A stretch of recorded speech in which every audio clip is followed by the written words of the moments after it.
Polícia americana investiga incêndio em urnas em Washington e no Oregon. Brasileiro é o novo xerife de um condado na Flórida. No Brasil, o STF anula condenações da Lava Jato de José Dirceu. Israel proíbe a agência de refugiados palestinos da ONU operar no país. Essas e outras notícias agora no Brasil News.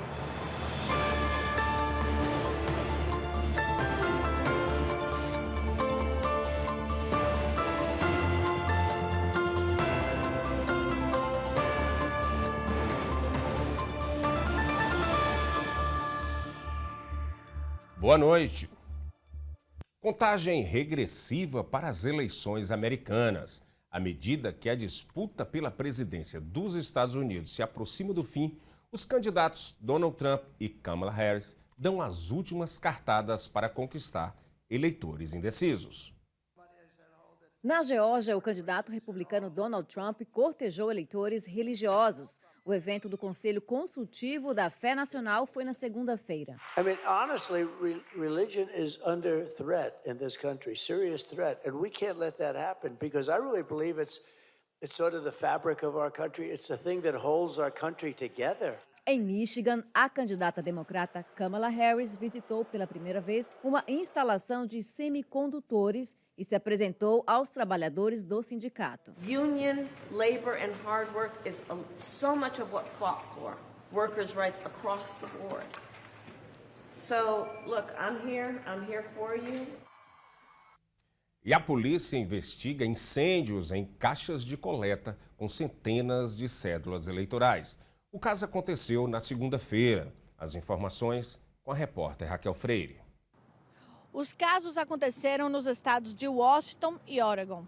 2 urnas de coletas de cédulas eleitorais foram danificadas em supostos ataques incendiários. Em Washington, centenas de cédulas foram queimadas. Já em Oregon, um sistema de supressão de incêndio funcionou e conteve o fogo. Com isso, o número de cédulas danificadas se limitou a 3. As autoridades analisam as imagens de câmeras de vigilância enquanto tentam identificar quem é o responsável pelo crime. Trabalha-se com a hipótese de que os incêndios possam ter conexão. As urnas são usadas há anos em estados como Colorado, Oregon, Utah e Washington. As cédulas são enviadas pelo correio a todos os eleitores registrados. Os eleitores que tiveram as cédulas danificadas vão precisar votar novamente. Raquel Freire, de Newark, New Jersey, para o Brasil News. E uma nova pesquisa da Reuters Ipsos aponta que a candidata democrata está a 1 ponto percentual na frente do republicano, 44-43. Ou seja, não tem nada definido. Vamos ouvir um trecho do comentarista político. This is a national poll and provides a good broad look at the way the electorate is feeling about Harris and Trump in the final week before the election. But importantly, U.S. presidential elections are decided through state-by-state contests in the Electoral College.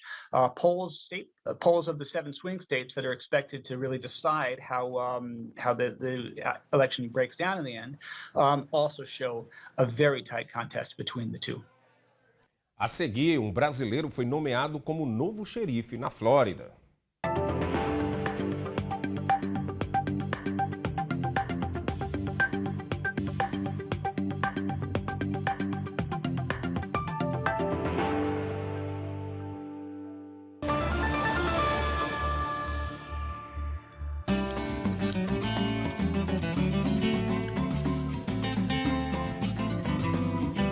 Transforme seu churrasco em uma experiência inesquecível com o mineiro.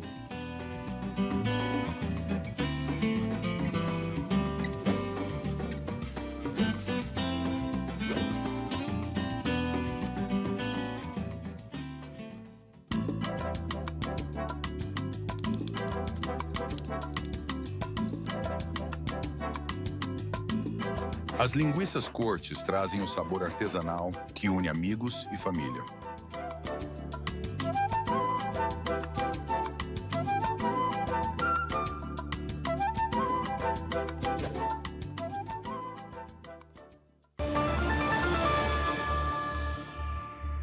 Há uma semana das eleições, milhões de eleitores da Flórida já registraram o voto antecipadamente.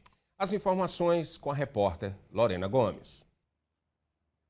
Até amanhã desta terça-feira, mais de 4,5 milhões de pessoas já tinham votado na Flórida. Quase metade deles optaram por declarar o voto por correspondência. No condado de Seminole, quase 1/3 dos eleitores já votou. As eleições para presidente nos Estados Unidos acontecem no próximo dia 5 de novembro, daqui a exatamente uma semana. E Samuel Batista, de 56 anos, é o mais novo xerife do condado de Flagler, na Flórida. O brasileiro que trabalhou na Brigada de Paraquedistas do Rio de Janeiro em 1987 chegou aos Estados Unidos 11 anos depois com o sonho de entrar no Exército Americano. Não conseguiu, mas não desanimou. Se tornou bombeiro voluntário, se dedicou e conseguiu o cargo de xerife. Antes disso, ele chegou a receber propostas para trabalhar na polícia da Praia de Daytona, de Orlando e na imigração. E um grupo de idosos está sem poder voltar para casa desde o furacão Helene, que passou pela Flórida no fim de setembro. Eles tiveram que deixar os imóveis no condado de Pinellas e até agora a administração do condomínio não autorizou o retorno dos moradores.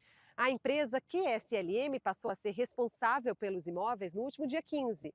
Ela alega que o prédio sofreu muitos danos por causa do furacão e os trabalhos de recuperação precisam ser feitos no local.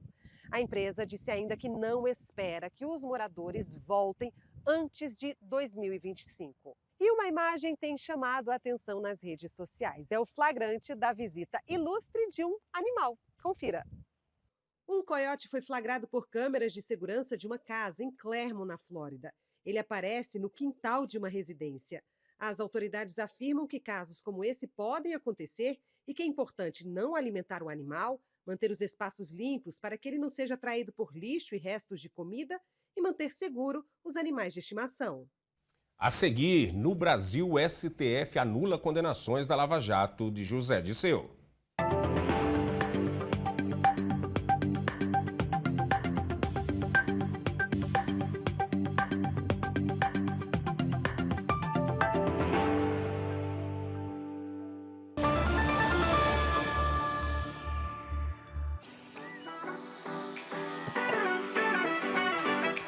O açaí Triunfo é sua fonte de energia natural e saborosa.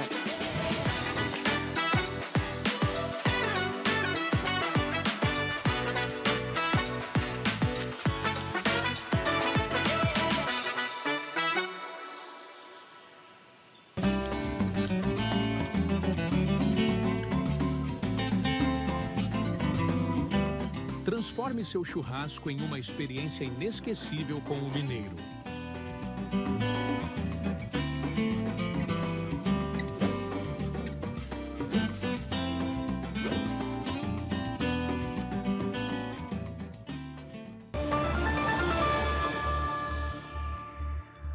O Supremo Tribunal Federal anulou as condenações da Lava Jato de José Dirceu. A correspondente Arlene Balieiro está chegando com essa e outras notícias. E aqui no Brasil, um dos assuntos mais comentados foi a decisão do ministro do Supremo Tribunal Federal, Gilmar Mendes, em anular todas as condenações do ex-ministro José Dirceu. Ele revogou ontem todos os processos que foram assinados contra Dirceu pelo ex-juiz Sérgio Moro durante a Operação Lava Jato. A decisão, inclusive, atinge casos que levaram o ex-chefe da Casa Civil do governo Lula, José Dirceu, a ser condenado a mais de 23 anos de prisão por lavagem de dinheiro e esquemas de corrupção na Petrobras. Mendes alegou que houve falta de isenção por parte de Moro e que Dirceu foi impedido de ter um julgamento, abre aspas, justo e imparcial. Agora a gente vai falar sobre as eleições. Aqui no Brasil, 46 municípios correm o risco de ter novas eleições para prefeito em 2025.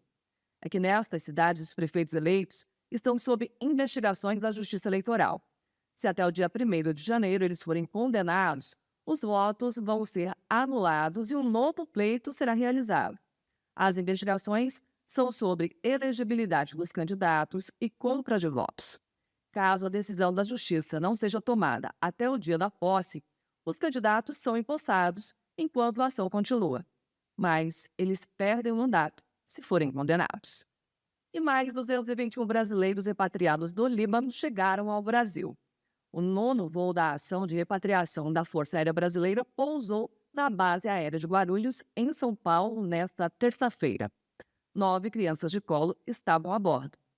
Desde o início do mês até agora, o governo brasileiro já repatriou mais de 1.800 brasileiros e familiares. A operação é continuada. A meta é trazer de volta ao Brasil 3.000 pessoas que estão na zona de conflito no Líbano. E vai ter mudanças no Pix a partir do dia 1º de novembro. Confira. A partir de sexta-feira, 1º de novembro, celulares ou computadores novos e sem cadastro no banco vão passar a ter limite de valores para realizar transações por meio do Pix. De acordo com a nova regra do Banco Central, a transferência vai ficar limitada a R$ 200 por operação, com o limite diário de R$ 1.000. Para aumentar o valor, o usuário precisa comprovar junto ao banco que tem um novo aparelho. Quem fizer troca de aparelho ou criar uma nova chave Pix também vai passar por esse período inicial de limites reduzidos. A ideia é evitar fraudes e golpes. Vamos agora saber a cotação do dólar frente ao real.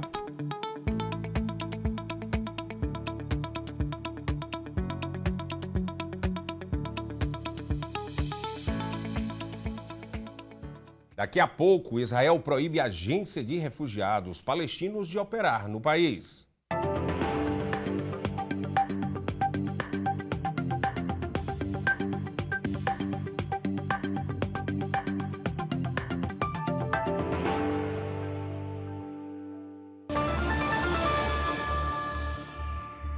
Essa é a história da receita caseira do pão de queijo Forno de Minas. Uma história cheia de paixão. Ingredientes naturais e muito queijo curado, feito aqui na Forno de Minas. Crocante por fora, macio por dentro. É impossível esquecer esse sabor, esse cheirinho e, principalmente, esse sentimento. Vó, tá pronto! Forno de Minas. Receitas caseiras e muita paixão.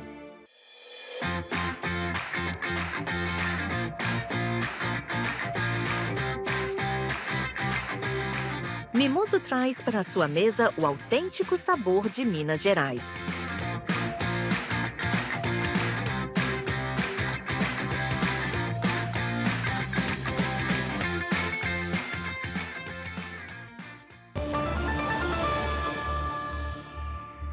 A Agência de Refugiados Palestinos da ONU não pode mais atuar em Israel. Agora é lei. A lei aprovada por Israel na segunda-feira proíbe a Agência de Refugiados Palestinos da ONU de operar no país. A decisão foi tomada depois que funcionários da Organização das Nações Unidas foram apontados como integrantes do Hamas.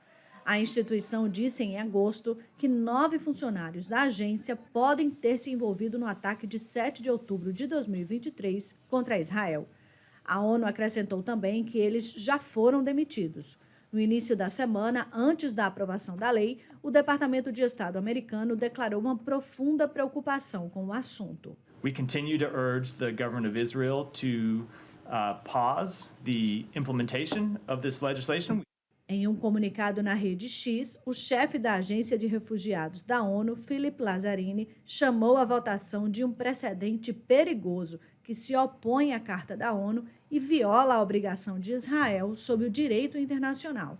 Lazzarini acrescentou também que a ação é a mais recente campanha em andamento para desacreditar a Agência das Nações Unidas e deslegitimar o papel de fornecer assistência e serviços de desenvolvimento humano aos refugiados. Em meio à escalada de conflitos no Oriente Médio, o primeiro-ministro israelense Benjamin Netanyahu disse na segunda-feira que espera alcançar acordos de paz com mais países árabes. Vamos acompanhar um trecho do que ele disse. אבל היום שאחרי כולל עוד דבר חשוב מאין כמותו. אני שואף להמשיך בתהליך שהובלתי לפני כמה שנים עם החתימה על הסכמי אברהם ההיסטוריים ולהשיג שלום עם מדינות ערביות נוספות. בהסכמי אברהם השגנו 4 הסכמי שלום, ואני מדגיש, שלום תמורת שלום, שלום מתוך עוצמה, עם מדינות חשובות במזרח התיכון. Mudando de assunto e contrariando as expectativas, Rodri, o meio-campista da Espanha e do time Manchester City, foi que levou o prêmio de Bola de Ouro de melhor jogador do mundo. O anúncio aconteceu durante o evento na segunda-feira. O meio-campista da Espanha e do Man City, Rodri, ganhou a Bola de Ouro de melhor jogador de futebol do mundo. O atleta superou, entre outros jogadores, o brasileiro Vinícius Júnior e o inglês Jude Bellingham, ambos do Real Madrid. I was a kid watching Messi and Cristiano lifting this kind of trophies every year, and my dream was to play one day with them, never to stand here talking to you right now. So this talks about that is a process, you know. I mean, I said, I think in the Euros, I think when I never put a target on myself to be this kind of player, you know. If you see the mountain, if you're in the low back, of course it's going to be very, very high. But if you have like small goals every day in your life, you will increase your level. One day you will be, I'm very high, you know. And this is, I think, what happened. Já entre as mulheres, a também espanhola Aitana Bonamati venceu o prêmio pelo segundo ano consecutivo. Mi gran objetivo a partir de ahora, pues seguir ganando, seguir mejorando sobre todo, ¿no? Me gusta decir que siempre intento mejorar cada día, ¿no? Vini Júnior é brasileiro e com certeza não desiste nunca. Fica para a próxima vez. E essa edição do Brasil News termina aqui, mas você pode rever todas as notícias no nosso canal no YouTube. Boa noite.